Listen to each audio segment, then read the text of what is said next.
He thought the wild had forgotten him, but when the leopard stepped forward and looked into his eyes, everything they'd buried came rushing back.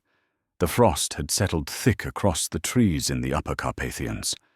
Morning came slow here, like the forest exhaled sleep reluctantly. Pines stood cloaked in white. Beyond them, in a valley once used to keep wolves, sat the Helena Wildlife Recovery Center, a remote shelter where few visitors ever came.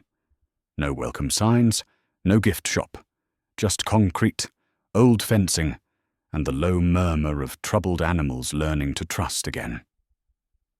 In one of the enclosures, fur matted from weeks of cold, lay a leopard, Solace as the staff called him, though no one knew his true name. He didn't eat much, he didn't growl, he didn't make noise, he simply watched. A 200-pound predator should have sent shivers through the interns, but this one didn't even raise his head when they brought in the meat. Something was off.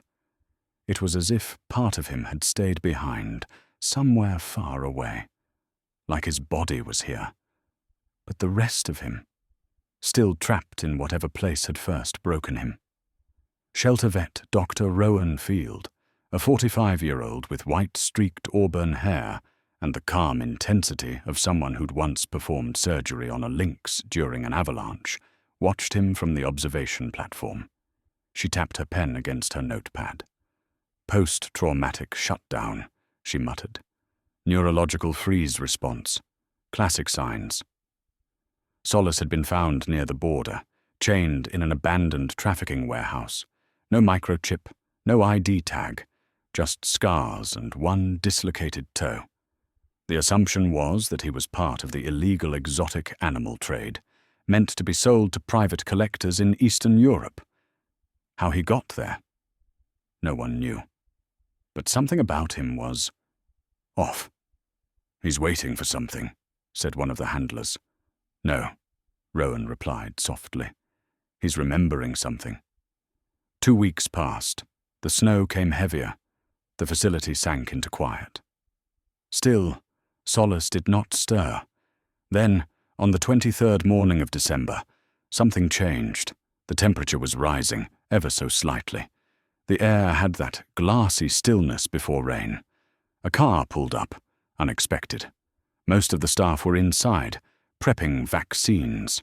A lean man stepped out, wearing a forest green plaid shirt and a brown canvas coat. He didn't ask for a tour. He didn't ask for information. He just walked, slowly, as if led by memory, until he reached the farthest enclosure on the property. He stopped in front of the leopard's cage. No words, no sudden movement, just eyes, waiting. Solace, curled in a corner of the den, lifted his head for the first time in 48 hours, a slight twitch of his left ear. Then his eyes, amber eyes, sharp, hollow, focused. They locked onto the man, not with fear, not with aggression, with something else. The man took a step forward. Solace stood up, slowly but without hesitation. There was a moment where time seemed to pull inward. The trees stopped swaying, the air stopped moving, and the shelter, this place of cages and steel and trauma, held its breath. The leopard walked to the mesh, stared. The man didn't blink. "I'll be damned," someone whispered behind the glass. Solace tilted his head, then pressed it, gently, to the grid. A breath, soft and low. Not a growl, not a hiss, a memory. And from the man's mouth came a name. "Solace," he whispered. "It's you." His name was Elliot Graves, 39, a wildlife pathologist by training, a forest orphan by soul. He had been born in northern Wales, raised on stories of elk migrations, sea otters, and the last wildcat seen near the Brecon Beacons. His mother, a botanist, died when he was 15. His father, a wildlife officer, was taken by a stroke 3 years later. Since then, the forests had been his guardians. Elliot had worked across Scotland and Romania, but 5 years ago, He spent 6 months in Zambia as part of a conservation grant. There, he didn't just study wildlife. He slept beside it, ate with the flies, bathed in rivers, dreamed in the howls of hyenas. It was during that Zambian summer that he met the cub. August, near the Kafue River.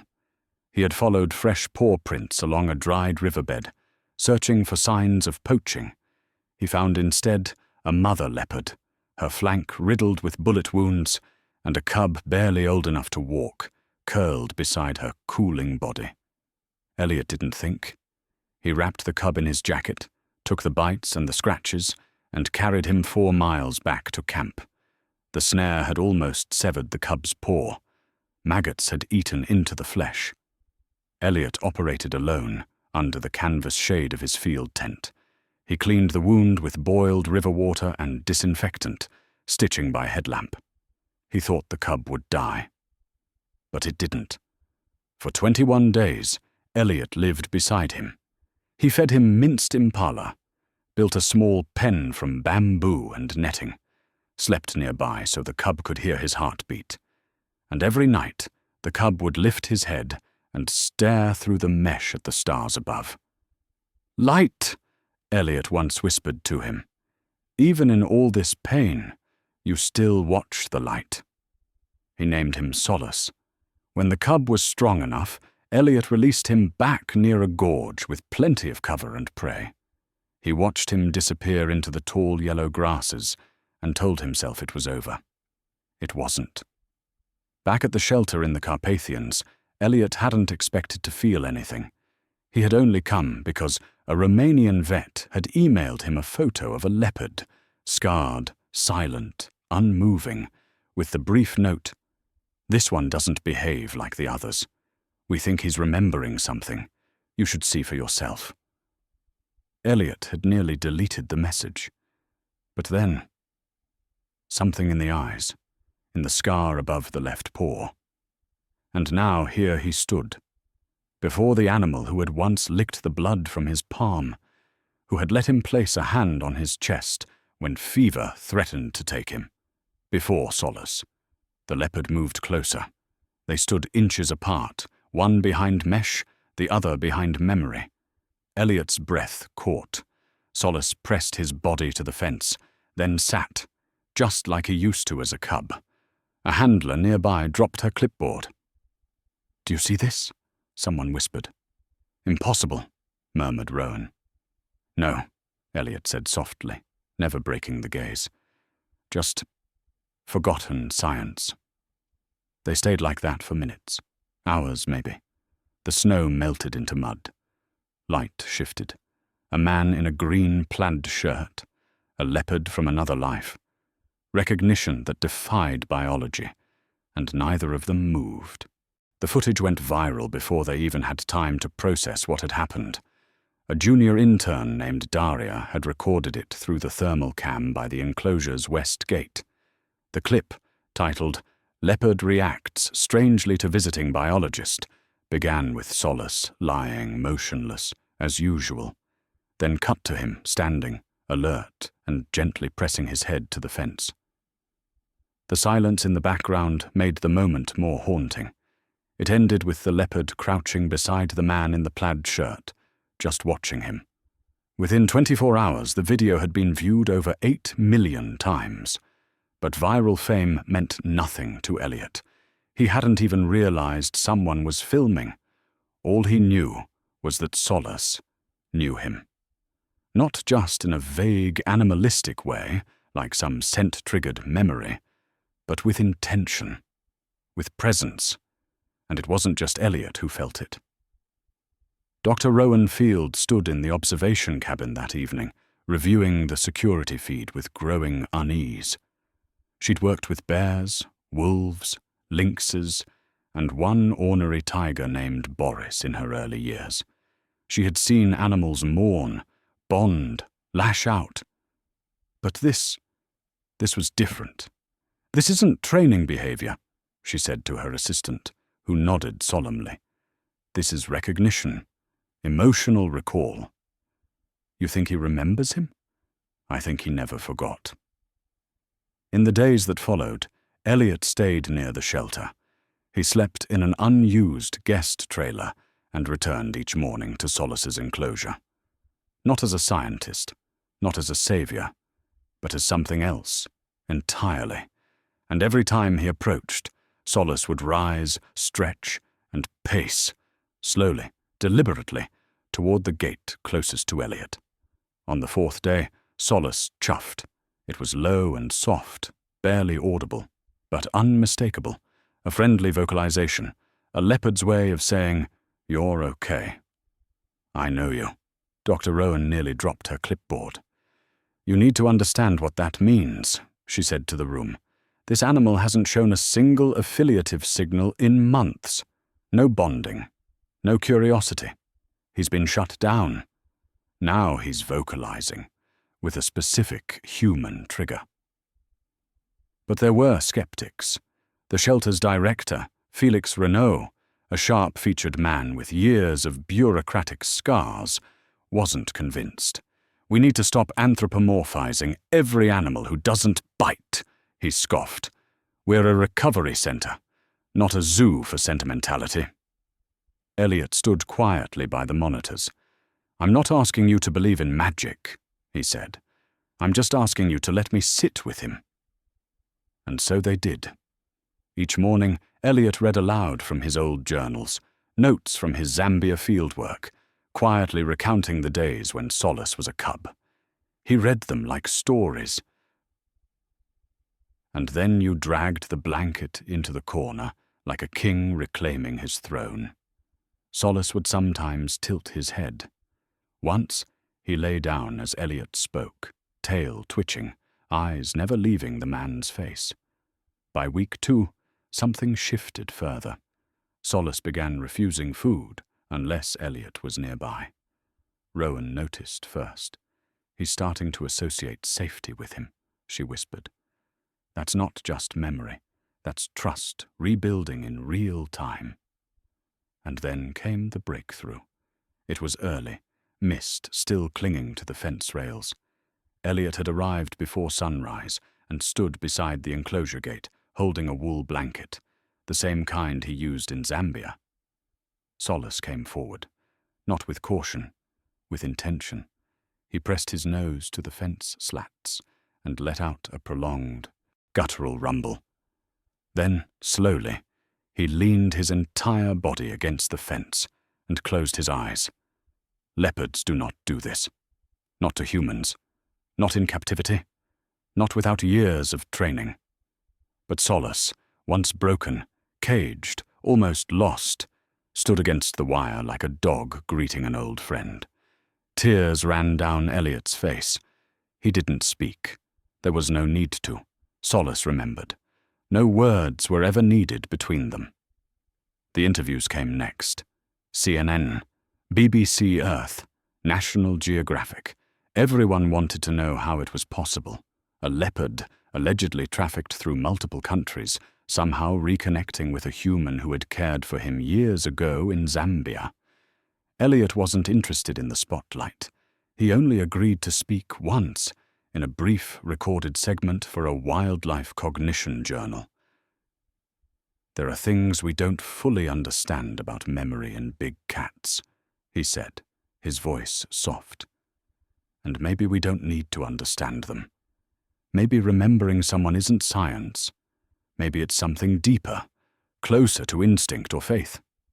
That clip alone was shared across hundreds of conservation forums. But while the world debated, the relationship inside the shelter deepened. Solace began pacing the fence, not from anxiety, but anticipation. He waited for Elliot every morning and showed signs of depression when he didn't appear in time. Dr. Rowan documented every interaction, licking gestures, vocalizations, slow blinking, posture shifts. "He's not imprinting," she said, during a closed conference call. "This isn't a new bond. It's an old one, resurfacing after trauma." But the reality of captivity was still present. Solace was recovering, yes, but he was still in a cage, and no amount of love from one man could change that. So Elliot made a decision. I want to be part of his relocation. The room went quiet. Relocation? Felix raised an eyebrow. To where exactly? There's a new rewilding project in northern Tuscany. Protected forest, low predator competition, stable prey base. It's not Zambia, but it's better than this. Rowan nodded slowly. It's an option, but he'd need months of transition. Supervised release, a familiar presence to anchor his behavior. I'll do it. You'll give up your university post for this animal? I'm not giving anything up, Elliot replied.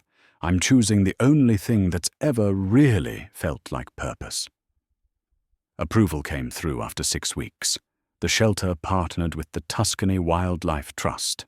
A custom transport cage was built. Vets prepared stress reduction protocols, while behavioral therapists developed a transition schedule. The day of the move arrived with slate-grey skies. Shelter staff lined the loading dock as Solace was led, slowly, into the crate.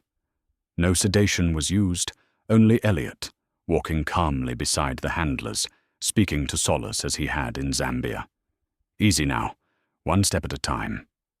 That's it. Solace stepped into the crate without resistance. The drive took 12 hours, through mountain roads, winding passes, and finally, into the rolling forests of Monte Amiata. The release area was cordoned off with soft fencing and live monitors. Elliot's cabin was positioned just beyond the tree line, close enough for observation, far enough for space. The crate doors opened. Solace didn't move at first. He stood at the edge, nose lifted, scenting the air. The wind was different. The smells strange. And then he stepped out, one paw, then another. He moved like a ghost, fluid, silent, alert. Elliot stood 10 feet away, unmoving. Solace turned. Their eyes met. For a moment, it was as if the forest held its breath again.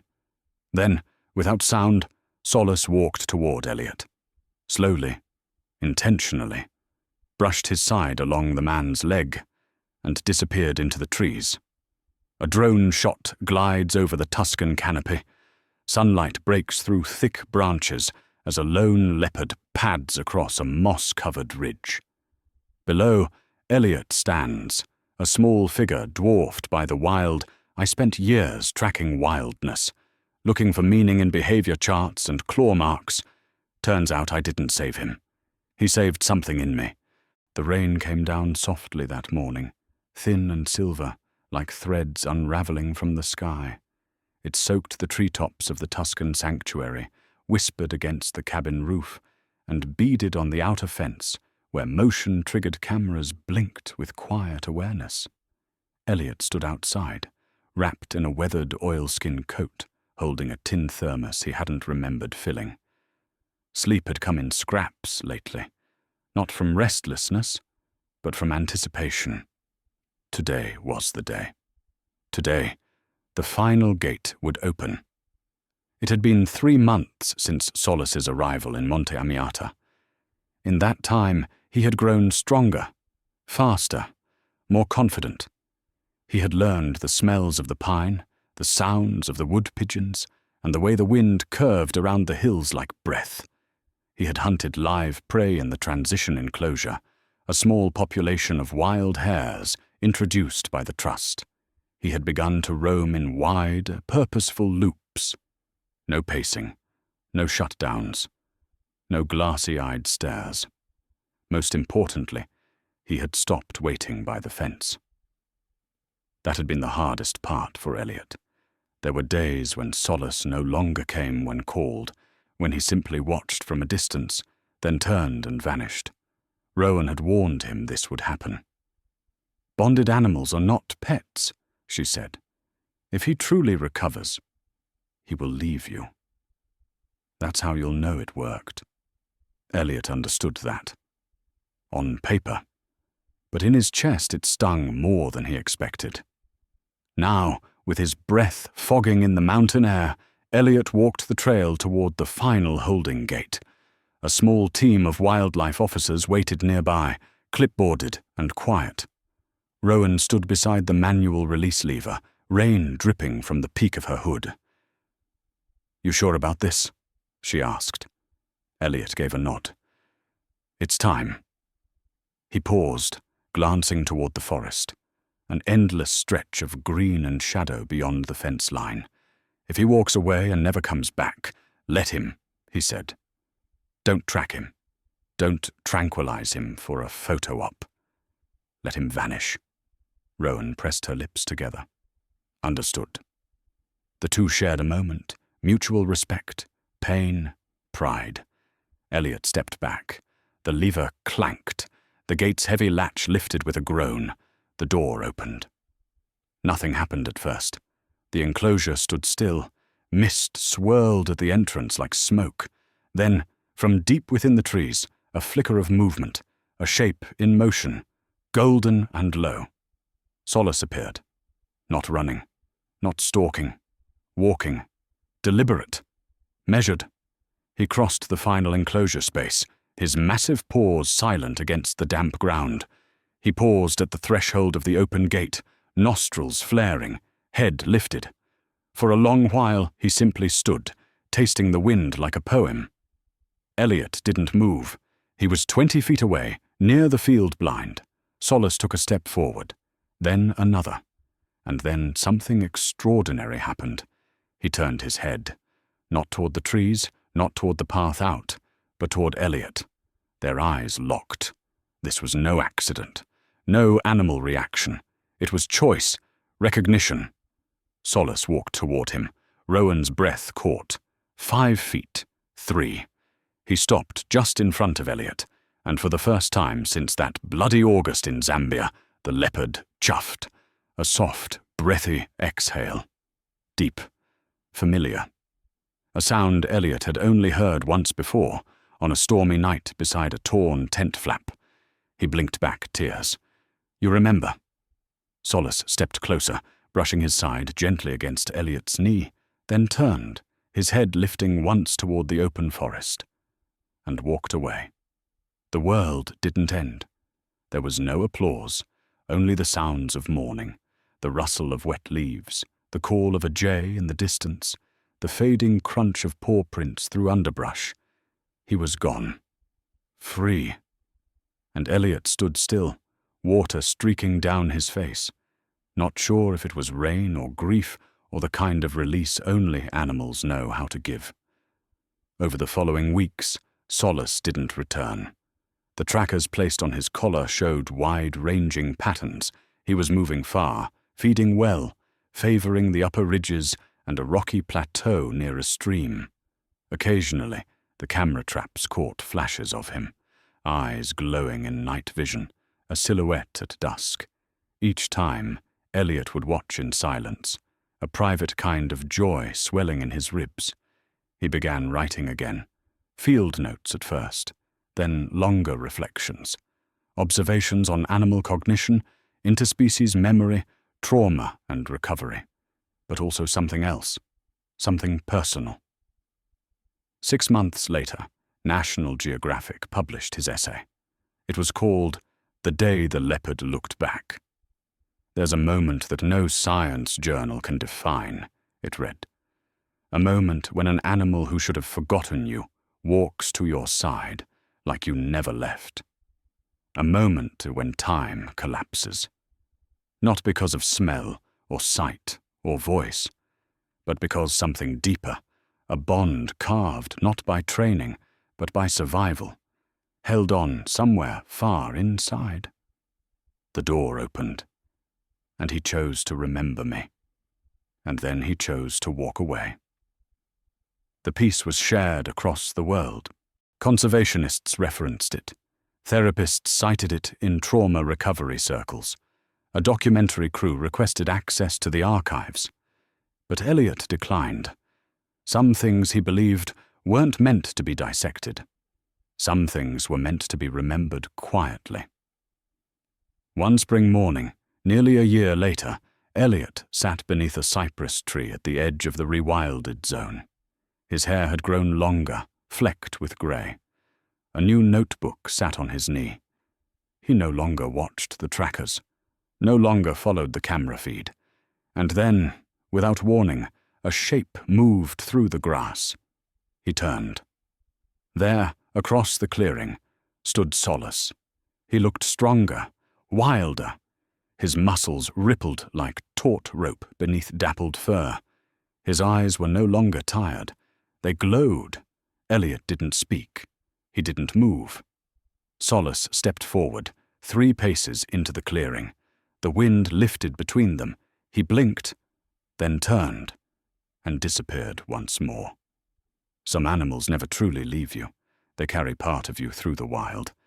And if you're lucky, they look back, one last time, to let you know they're still carrying you.